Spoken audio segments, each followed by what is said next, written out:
G'day, so we're going to do the oil changes of the front diff, the transfer case, the gearbox and the rear diff today. So to go over the oils that you need 80 watt by 90 for the front, using mineral oil. That was what was recommended, Penrite. I would have gone Newlon, but being Christmas it was all sold out and I needed something. Don't normally go Penrite because it's too expensive. Newlon's just as fine. Gearbox is 75 by 85. Do not use 75 by 90. You will not be able to change gears. Even though it's still within the specifications, it does recommend 75W by 85. Use this stuff. Both capacities of these two are around about 2 litres, being the rear slightly less. It's about 1.8 litres roughly. Transfer case is just basically standard transmission oil. On the manual it does say use Nissan Matic D, but to be honest, don't buy Nissan. It's like $130 a litre. It's just ridiculous in Australia. So Newlon can do it. Newlon's compatible. And then the rear is a special one because it's actually 80W by 140 limited slip differential oil. You can use some other stuff, but I've spoken to some old fellas that have been mechanics for years and have had Navaras, and they say that it's best to use a specified limited diff oil on the Navaras. They have a very finicky diff that can tend to wear out a lot faster if you don't use this stuff. So I'd definitely recommend this. So for the front diff, which we're starting off first, tools you need, your standard 1/2 inch ratchet, a 10mm hex. I would recommend getting impact hexes. They're a bit stronger, less likely to round your sides up. They fit a little bit better because it's a bit more accurate.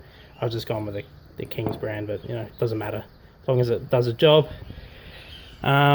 Breaker bar, and I wouldn't use any electric tools on any of this stuff. If you round out the inside of the drain plugs, you're in for a lot of trouble. Okay, so that's the drain plug there. It's on the bottom of the diff on the left side of the vehicle, and the filler hole is in a real prick of a spot right there. The reason why it's a prick of a spot is you don't really have much room, but we'll get it done. So that's the filler hole there on the side. So I recommend to always do that first. If you can't undo that, then at least you still got oil in your diff and you can still drive.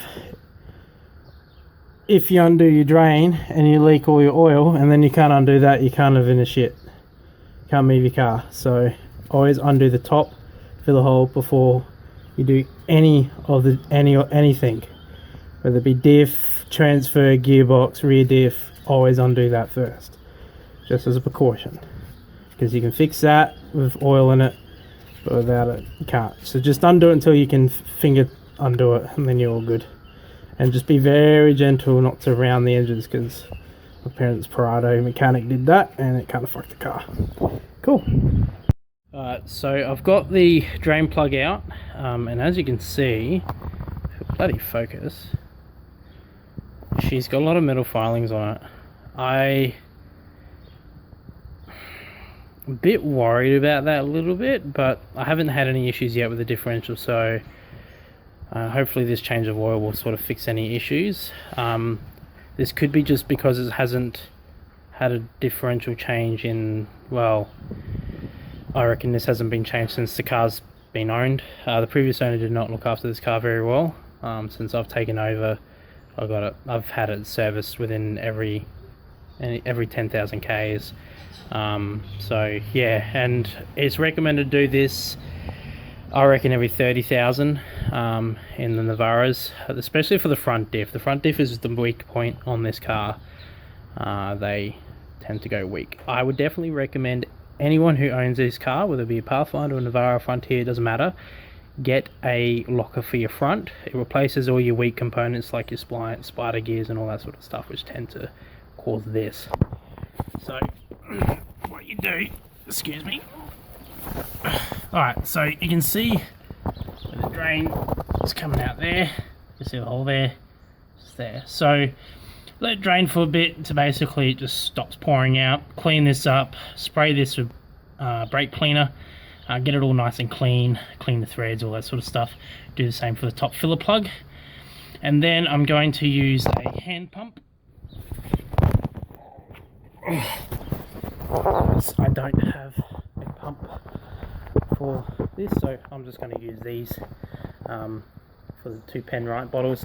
Obviously don't need to do it with the nylon, which is why I like nylon, because that comes in these little squeezy bags. Very handy.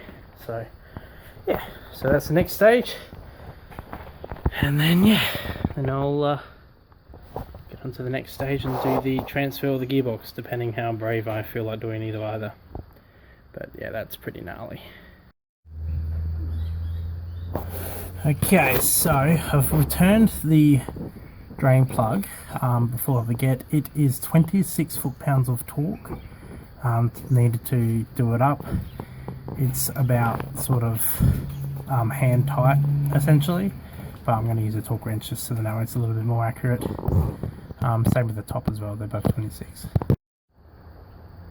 So I'm just going to use the pump straight into the bottle, pump out a little bit and make sure there's no excess oils or anything like that, and then just basically put it in the plug and fill it until it starts sort of dripping out. Then you're done, and then return the plug. So we'll get to that stage and we'll keep going. Alright, so basically you fill it up until it just starts sort of dripping out like that. Then you just sort of let it run until it is a little bit more consistent. As you can see, this mineral oil, it's a bit weird, but it's recommended to use, so I'm using it. I'm sure you can use other sort of brands, but it's a bit sort of, yeah, I don't know. Really don't know. Should be fine. It doesn't say in the book it has to be synthetic. It doesn't say in the book, in the manual it says you can use mineral oil or synthetic, but it recommends mineral oil, so this is what the recommendation is. I guess it's just a little bit easier on your front gears, but yeah, so basically see that dripping there, essentially just clean that up and it's pretty much ready to go. So then return the plug, which is this, just nice and clean. Just turn it back and then we're all good. Now they do, some people say to return these washers because, you know, they do clamp down and whatnot. Me personally, if it doesn't look, I mean, look how good condition that is in, no deformations or anything like that, it's fine. You don't necessarily need to replace them. It doesn't hurt to, but it's really hard for me to get those washers. Nissan dealership isn't exactly the most easiest dealing with in my local one, so it's just best to do what you can do. That's essentially it. Alright, I think the next one I'm going to do is my gearbox. Okay, so this is the manual gearbox. You can see bolts onto the engine. You got your clutch line there, and it's a bit weird, I don't know why it's like that. Anyway, so this is your drain plug, and there's your filler plug. Sorry, the cross member's in my way. So same thing in, undo that first. It's a 10mm hex, so just, you know, go in there and if you can get it in there. So there's a trick of a thing in there. This is why I hate these bolts. I don't know why they just use them as anything else. Anyway, so in there nice and snug. Undo this first, then undo that. If you can't do this with your ratchet, use regular. But just again, do it until it's light, and then yeah, same thing again. Fill it up till it starts dripping out. Drain it out till it starts dripping. And you're never going to get the full amount in any of these. The capacity is never, you know, it's never. There's always going to be residues and stuff like that. Not leveled properly, all those sorts of things. Best thing to do is just get out as much as possible, and if you do regular oil changes, it won't be a problem.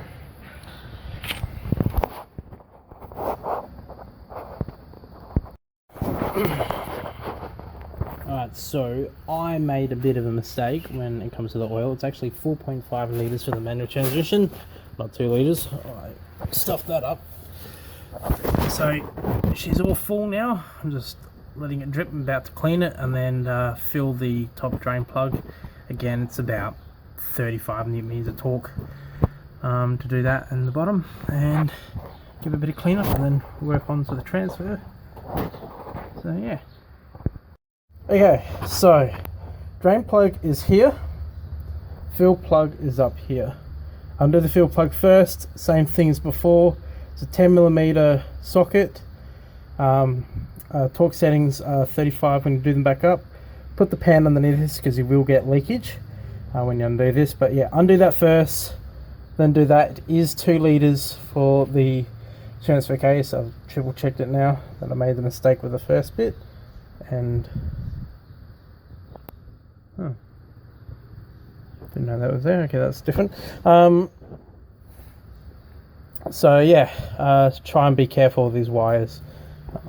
But yeah, undo that, and then fill her up till it drips out there. Okay, so she's all filled up.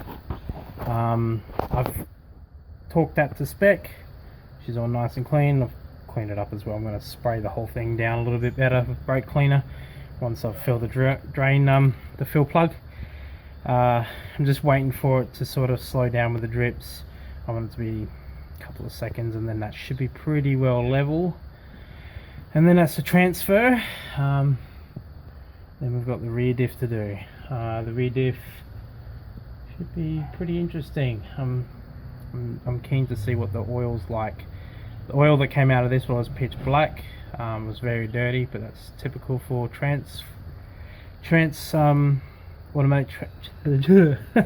automatic transmission fluid. It does pick up a lot of grime and dust and crap.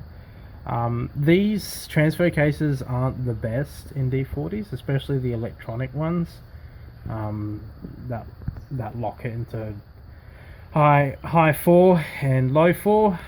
They do malfunction. Some people modify them and put manual, like an actual physical manual lever on them, because the automatic ones are faulty, essentially. Mine hasn't gone yet. Hopefully it doesn't go. I'm hoping that if I just keep, especially these terminals, keep all the terminals and that clean, away from dust and shit after every time I go full driving, that should be pretty good. But while I'm under here, it's also good sort of turn point to look under your vehicle, see if there's much damage. You can see here where I scraped last time I went full driving. Just want to raise this. You know, just make sure you don't have any nasty rust spots or anything like that. Anything that could basically sort of give you some issues later down the line. Car looks pretty clean. Exhaust pipe is standard, standard heat, but the muffler's nice. Muffler's pretty good. Look at your suspension, you know, your drive shaft, all that sort of stuff. It's always good to give everything a good thorough look under while you're here, especially suspension. These suspension and these things are a bit shit, but it's all fun and games really. I bag it, but at the end of the day, it's all fun and games. What the fuck is that? It's like silicon or something. You find some weird shit. Anyway, that looks like it's slowed down enough, so I'll return the fill plug and clean her up, and we shall torque her up and move on to the rear diff. Okay, so the rear is in the process of being done. So you can see up there you've got your filler plug, and down there you can see it draining out is the drain plug. Now they're both a 3/8 inch drive. For memory, the manual says it's a 1/2 inch, and Open sources say 1/2 inch, but it's not. It's a 3/8. Now my 3/8 is a bit shit and was rubbling really crazy in there, so I didn't like that. I was a bit worried about rounding the edges, so what I do is I use this reducer, which is a better make. It's an impact reducer, so its measurements are pretty accurate. So that sat in there a lot snugger than my 3/8, because my Sid chrome's only 1/2 inch and 1/4 inch, which doesn't really help. And then I just use that on the breaker bar for the filler plug, because for some reason that's really tight. And that's how I did it. Now just wait for it to drain and then fill it back up exactly the same way with the front and everything else. Then we go for a test drive.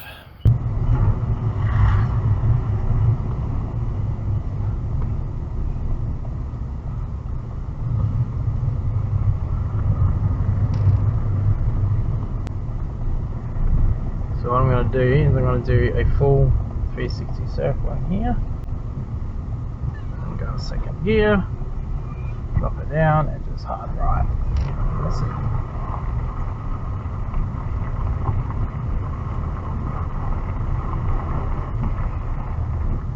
I'm going to do the same thing the other way. So we get space to do it. Come over here. I reckon we'll do it here instead of yeah, we'll do it here. We'll put her into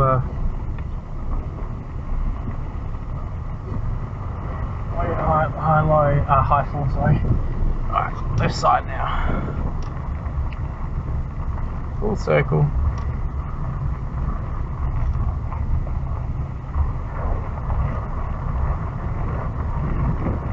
Alright, so that sounds good. So what we're going to do is we're going to go over here. We're going to turn around and put her in I4.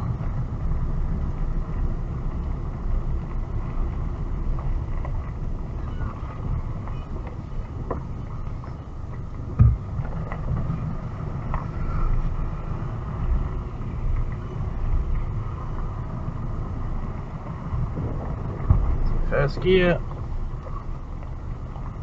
While she's moving.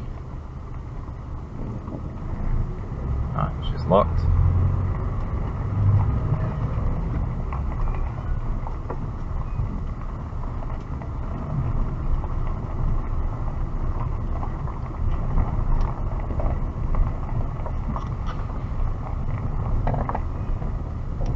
Right it.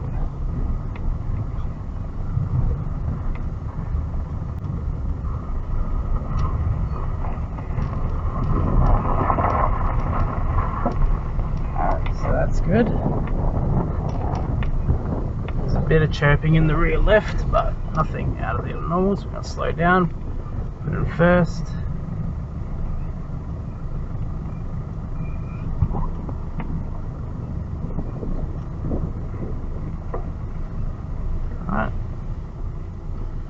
So now we're going to come to a complete stop. Now to go and fall low, basically what you need to do is don't accelerate. It's flashing, drive straight ahead, low speeds until fall low lamp indicator is lit. Drive straight ahead at low speeds until the fall low. So we put it low, everything's all good.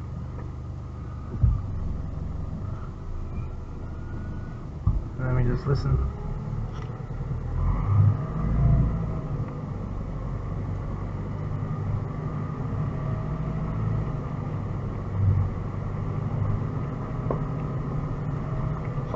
Let's circle away.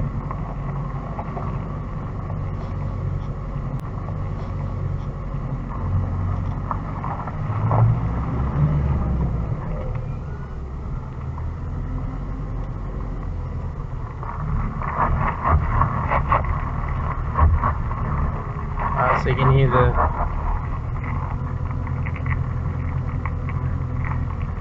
the slip diff locking, so that's good. That's what you want.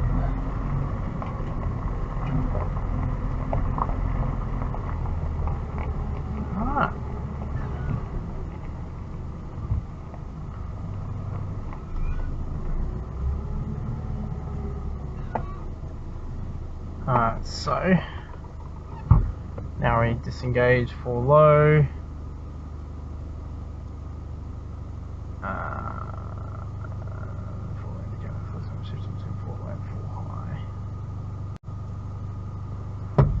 So now we just put in full high.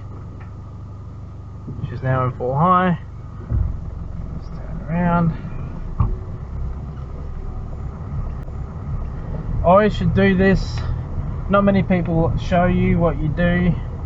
This is how I've been taught how to do it. The reason for it is simple.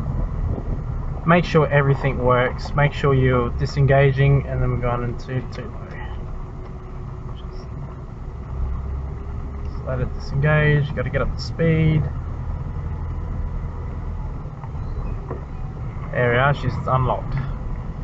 Now we can head on back home. So that is how you do a test drive.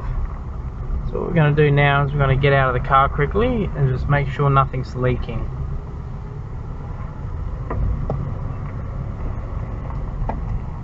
And then we'll head home. I said we'll head home, but you can't skip this step. It's very important.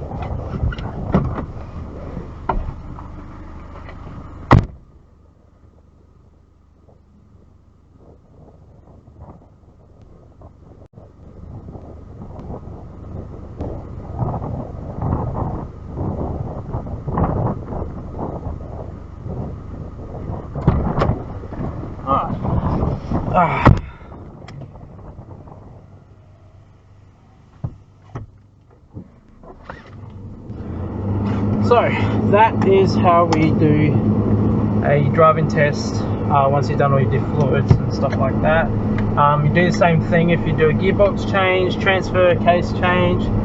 It's just a good way to make sure everything is operating correctly as it's supposed to. If you have the wrong type of fluids, you will know about it straight away. It will just make it feel different. But I'm pretty happy with her. That stickiness that happened before must have just simply been me.